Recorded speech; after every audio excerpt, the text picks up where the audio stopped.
Bismillahirrahmanirrahim. Elhamdülillahi Rabbil alemin. Ve salatu ve selamu ala Muhammedin ve ala alihi ve sahbihi ve sellem ve ba'du. An Ebi Hureyre radıyallahu anhu enne Resulullah sallallahu aleyhi ve sellem kal. Men kâne yu'minu billahi vel yevmil âkhir felyekul hayran ev liyesmut. Ve men kâne yu'minu billahi vel yevmil âkhir felyukrim cārah. Ve men kâne yu'minu billahi vel yevmil âkhir felyukrim dayfeh. Ravahul Bukhari ve Muslim. Abu Hurayra radıyallahu anhu rivayet kılıp atkan hadiste Peygamber sallallahu aleyhi ve sellem mınday dedi. Kimde kim Allah Teala'ga iman keltirgen bolsa, kıyamet günge iman keltirgen bolsa, yaxşı söz söylesin, je on çıkmasın dedi. Kimde kim Allah Teala'ga iman keltirgen bolsa, ahiret gününe iman keltirgen bolsa, komşusun sıylasın dedi. Kimde kim Allah Teala'ga iman keltirgen bolsa, kıyamet gününe iman keltirgen bolsa, konağın sıylasın dep rivayet kıldı.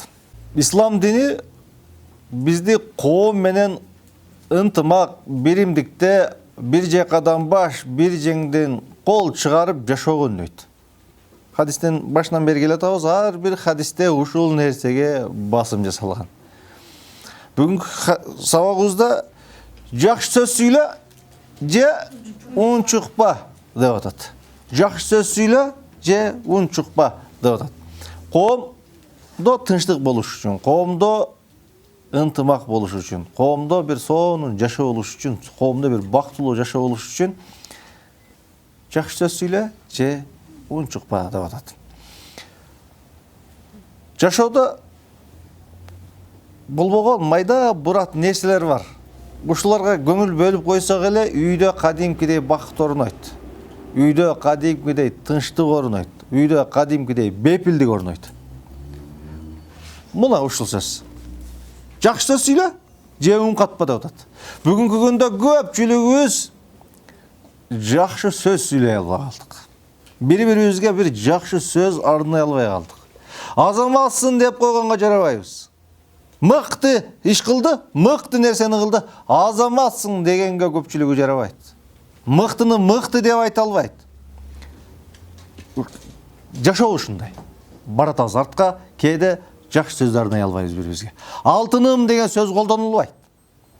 Чырагым деген сөз колдонулбайт. Студенттердин арасында алтыным 10 алып берип койчу, сен кандай жагымдуу сөз. Алтыным 10 алып койсуң десе, сонун сөз го.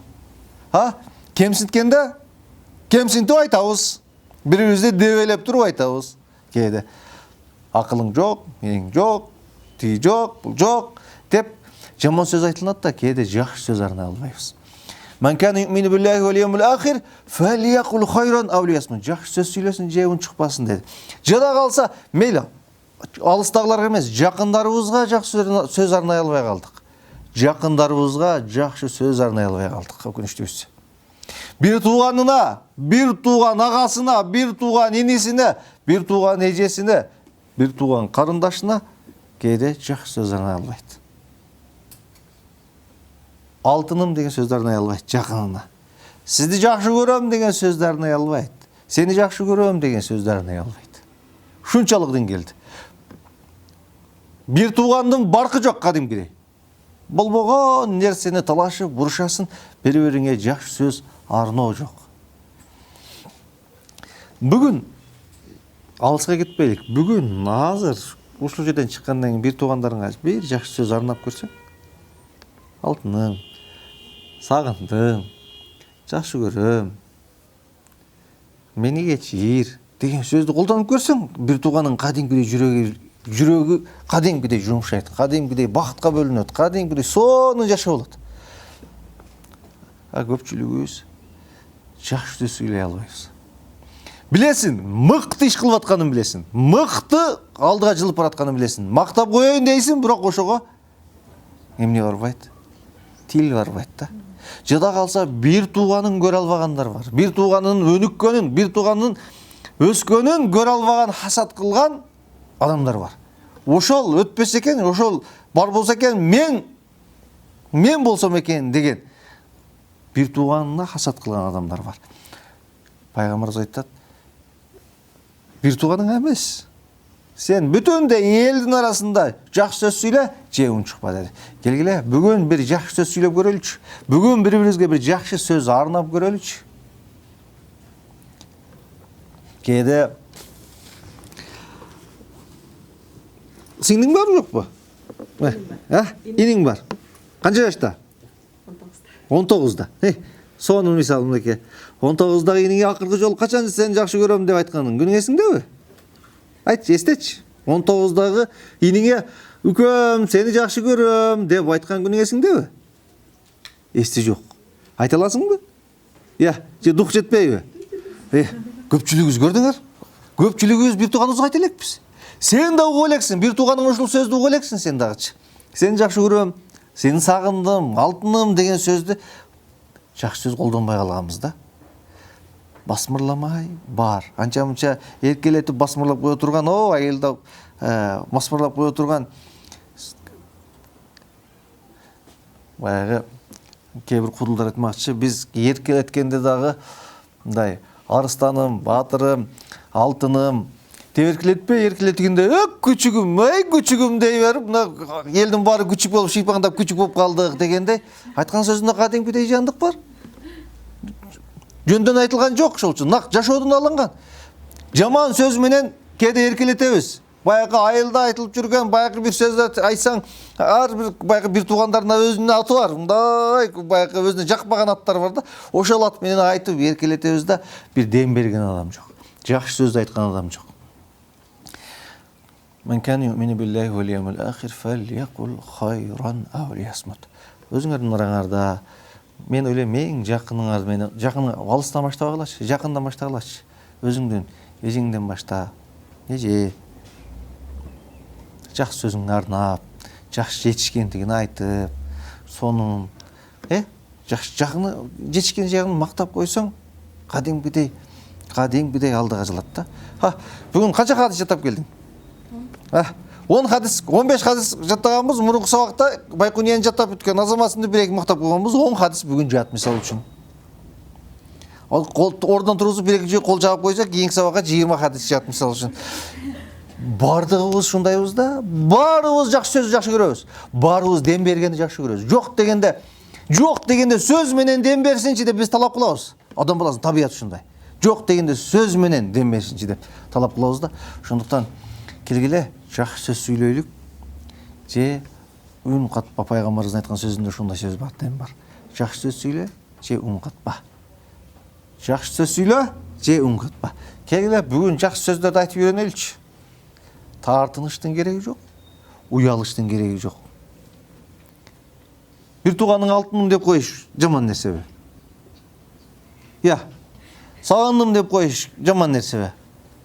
Бир тууганың эжеңе, агаңа, иниңе сени жакшы көрөм деп коюш иниңе ушунчалык оор келеби? Жакындарыңа айтып коюшунда оор келеби? Келгиле жакшы сөз сүйлөгөндү үйрөнөлүк. Жакшы сөздү көп айтканды үйрөнөлүк. Балдар бизден кадимкидей тарбия алат. Жаштар бизден кадимкидей тарбия алат. Илгери апалар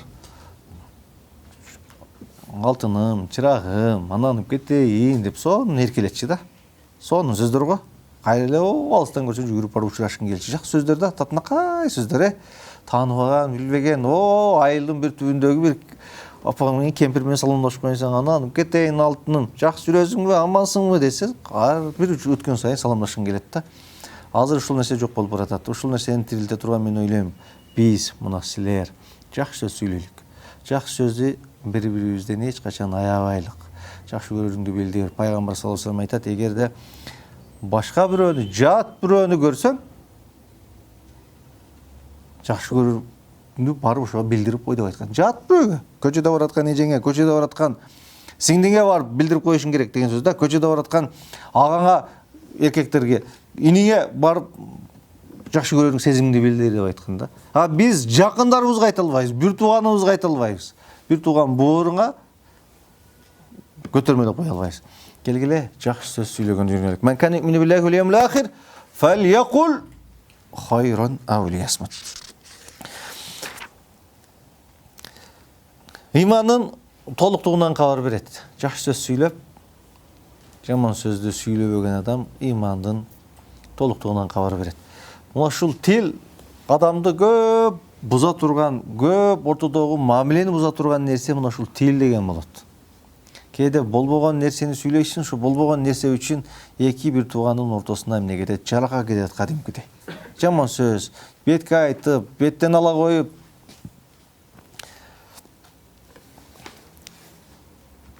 Пайгамбарыбыз саллаллаху алейхи ва салламдын башка бир хадисинде ла ястакиму иману абдин хатта ястакима калбу. Адам баласынын иманы түз болбойт, анын жүрөгү түз болмой сайын деди. Адам баласынын жүрөгү түз болбойт, анын тили түз болмой сайын деди. Тилиң оңолсо, сүйлөгөнүң оңолсо, эмнең оңолот? Жүрөгүң оңолот. Жүрөгүң оңолсо, иманың оңолот. Сен оңолсоң, коом оңолот. Ошондуктан бардык нерсе каяктан башталат? Тилден башталат. Ошол тил кээде бул жакты, кээде сүйлөй берип, жакшы нерсени айта берип, кадимкидей өзүң ошол нерсеге эмне аласың? Дем аласың. Өзүң ошол нерсени кылганга аракет баштайсың. Анткени көп өзүңдөн чыккан, өзүңө өзүң эскертүү болот, өзүңдү өзүң өстүрөсүң. Айтып атып өзүңдү өзүң оңдойсуң, өзүң өстүрөсүң да.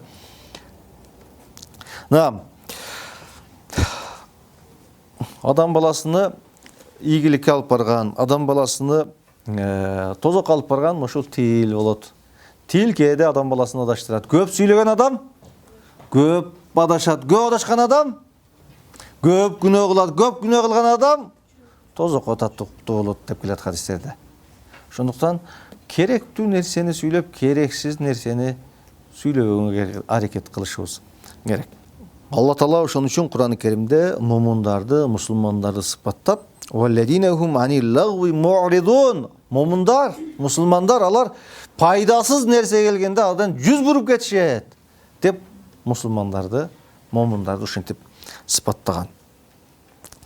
Пайгамбар саллаллаху алейхи ва саллям айтат: "Ла туксирул калам би гайри зикрилла." Алла Тааланын зикиринен башка сөздү көп көбөйтпөгүлө деп айткан. "Фа инна касратул калам би гайри зикрилла касватул кулб." Жүрөктү карат. Алла Тааланы эстебеген, көп сүйлөгөн сөз эмне кылат деген? Жүрөктү карартат, жүрөктү катуу кылат. Алла Тааладан эң алыс болгон адам жүрөгү катуу адам деп айткан. Умар радиаллаху анху сөзүндө кимдин сөзү көбөйсө, адашуусу көбөйөт деген. Кимдин адашуусу көбөйсө, күнөөсү көбөйөт деген. Кимдин күнөөсү көбөйсө, канат аннару аула бихи, ага тозок татыктуу деп Умар радиаллаху анхунун сөзү бар. Керектүү жерде сүйлөшүбүз керек. Өкүнүчтүүсү көпчүлүгүбүз керектүү жерде сүйлөбөйбүз. Кээде байкы акыйкатты айта турган жерде, кээде сүйлөй турган жерде сүйлөбөй койгондук, бул шейтанул ахрас дейт. Сакоо шайтан деп коет. Айта турган жерде, кыргыздарда сөз келгенде сүйлөбөсөң атасы өлөт деп коет го. Ошо сыңарындай кээде важип болот бизге. Кээде милдет болот, кээде сүйлөшүң керек болот. Жамандыктан тыйышың керек болот, жакшылыкка чакырышың керек болот. Парыз болгон, милдет болгон учурлар бар. Экинчи маселе. Коло коңшуң менен жакшы мамиледе бол дейт. Кимде ким Алла Таалага иман келтирсе, акыретке иман келтирсе, кимди сыйласын? Кошунасын. Коңшуңду сыйла, кошунаңды сыйла. Кээде бир тууганың жакын айыл жергесинде көпчүлүк учурда жакындарыбыз кошуна. Болбогон бир жарым карыш жер үчүн бир тууганың менен тытышып, бир тууганың менен урушуп, жаңжалдашып жүрөсүң.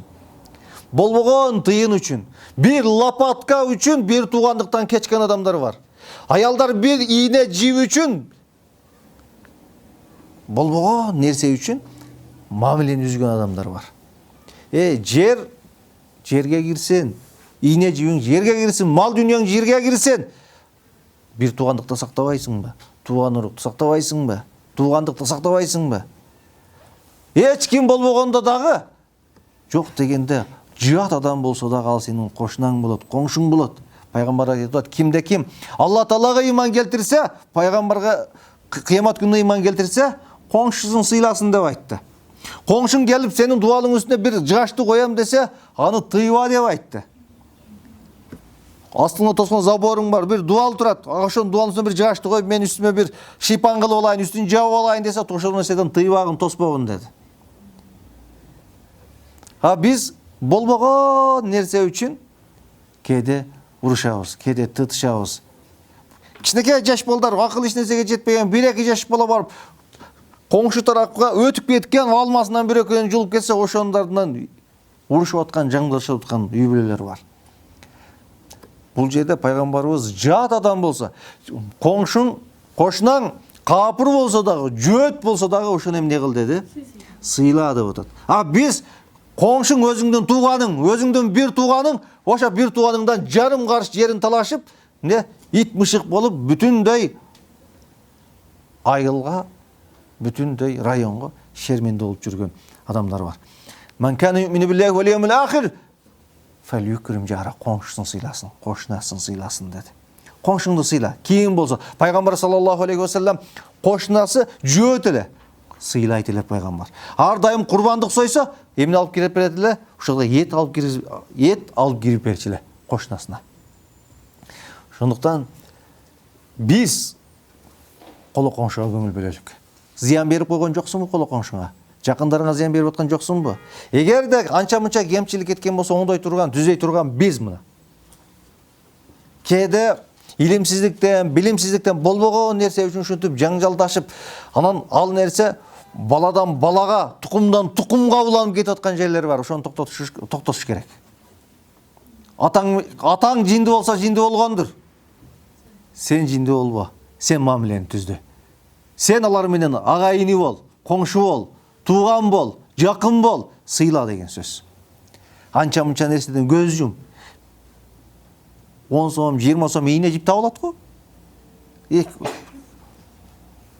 сом, 20 сом менен эч нерсе өзгөрүп кетпейт го. Жарым карыш жер менен эч нерсе өзгөрүп, 1 метр жер менен эч нерсе өзгөрүп кетпейт го. Эң негизгиси бир туугандык сакталыш керек. Эң негизгиси туугандык сакталыш керек. Эң негизгиси жакындык эмне болуш керек? Сакталыш керек. Коңшуңду сыйла деди. Коңшуңда алыш бериште. Коңшу деген эмне деген сөз? Кээ бир алымдар коңшу деген үйүңдүн 40 үй бул тарабына коңшу, 40 үй оң тарабына коңшу, 40 үй сол тарабына, 40 үй алды аркасына коңшу деп айткан. Ушулардын баары эмне деп айткан? Коңшу деп айтылган. Коңшу дегенде биз жалаң гана үйдү гана түшүнүп калбашыбыз керек. Коңшу деген сөз общежитиеде жатасың, бул бөлмөдө жатасың, жаныңда жаткан биринчи этаждагылар, кроваттын биринчи этажында жаткандагылар эң жакын коңшуң, үстүндө жаткандагылар эң жакшы кошунаң, экинчи бөлмөдө жаткандагылар эң жакшы кошунаң. Жакын кошуна деген сөз ушинтип алыстап кете бериши мүмкүн. Биринчи айыл, экинчи айылга кошуна болушу мүмкүн. Үйлөр 40 үй бияка, 40 үй бияка коңшу деп айтылган.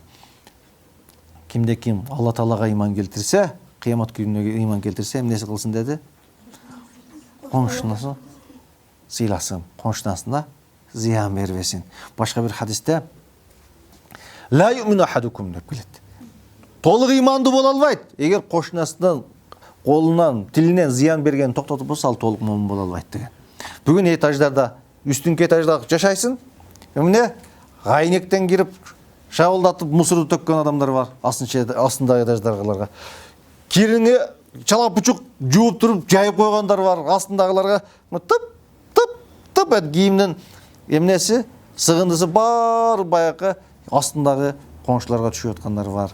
Ушулардын бардыгы шариятыбызда тыюу салынган. Кошунун акысы бар, коңшунун акысы бар. Кимде ким Алла Таалага ыйман келтирсе, кыямат күнүнө ыйман келтирсе, коңшусун сыйласын деген. Кээде өзүңдү эле ойлоп, өзгөнү дагы ойлоп коюшубуз керек. Өзүм дей бербей, ушу өзгөнү дагы ойлошубуз керек. Пайгамбар саллаллаху алейхи вассалам башка бир хадисте кимде ким курсагы ток, коңшусунун курсагы ач дүнөгөн болсо, ал толук момун мусулман боло албайт деген. Сенин курсагың кымпыйган ток, коңшуларыңдын курсагы ач болсо, ал толук момун боло албайт деп келген хадис бар. Эгерде ушунчалык эле мүмкүн беришке мүмкүн болбосо жок дегенде шорбо кылсаң, шорпонун суусун көбүрөөк куйдагын жок дегенде шорпосун киргиз деп айтылат. Майрамдарда, жакшылыктарда коңшуга белек киргизип, илгери баягы жамандык жакшылыкта мамиле коңшуга киргизилчү. Билесиңерби? Уй төлдөсө угуз ташылчу, айран ташылчу, сүт ташылчу.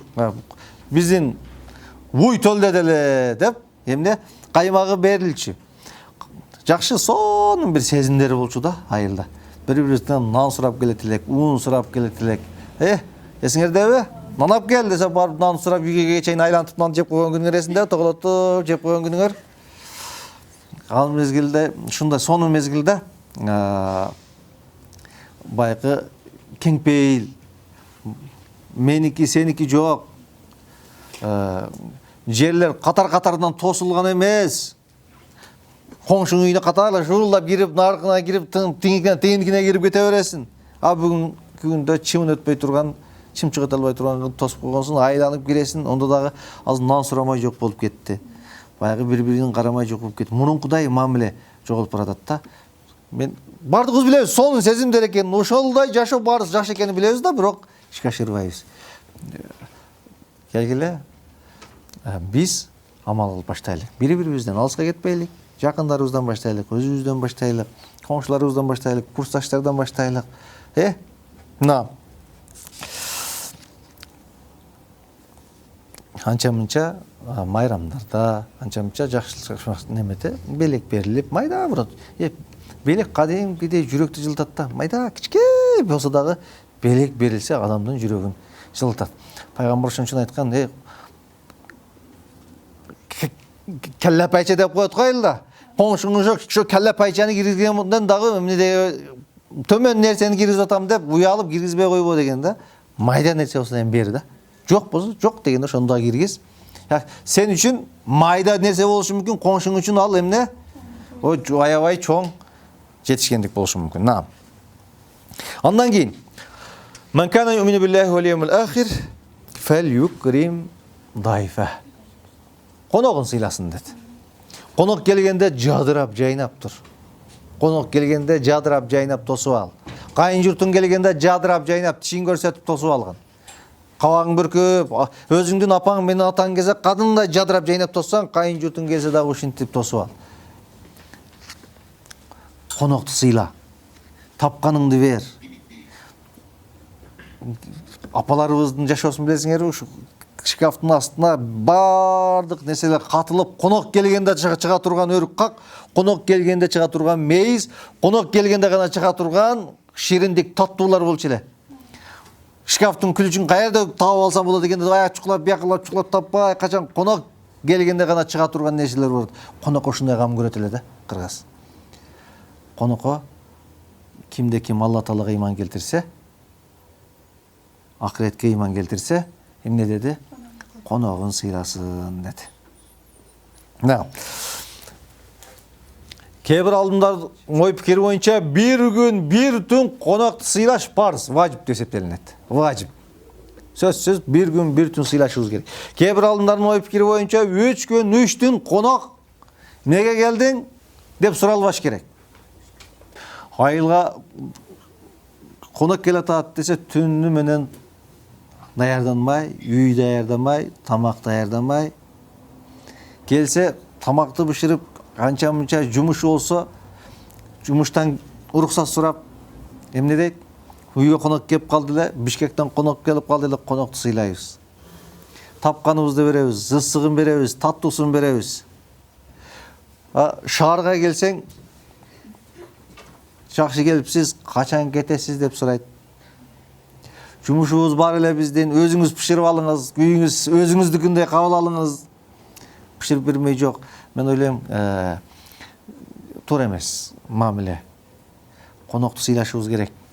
3 күн, кээ бир алдымдардын 3 түн ал конок. Эмнеге келдиң, качан кетесиң, деген нерсе жок, сыйланыш керек. Жадырап, жайнап, сыйланыш керек. Ошол эле учурда коноктогу көңүл бөлүш керек. Bir gün, bir tün, bir gün konaksun, 2 gün konaksun, 3-cü gün Kırgızda gel demey var, ket demey yok. Kadırыңды bil. Барган жериңде залакасын тийгизбе. Кээ бир алымдар ошо конок болом деп, ошо конок сыйлаган адамды күнөөкөр кылып койбо деп айтылат. Сени сыйлайм деп сага тапкан нерсеси жок, ал күнөөгө батып калбасын. Конок барганда абайлап, мүмкүнчүлүгү барбы, шарты барбы, анын үйүндө түнөгөнгө мүмкүнбү? Конок барганда дагы абайлап барыш керек. Анан кийин өзүнүн бир комнат иттин кепесиндей болгон бир комнат үйү бар.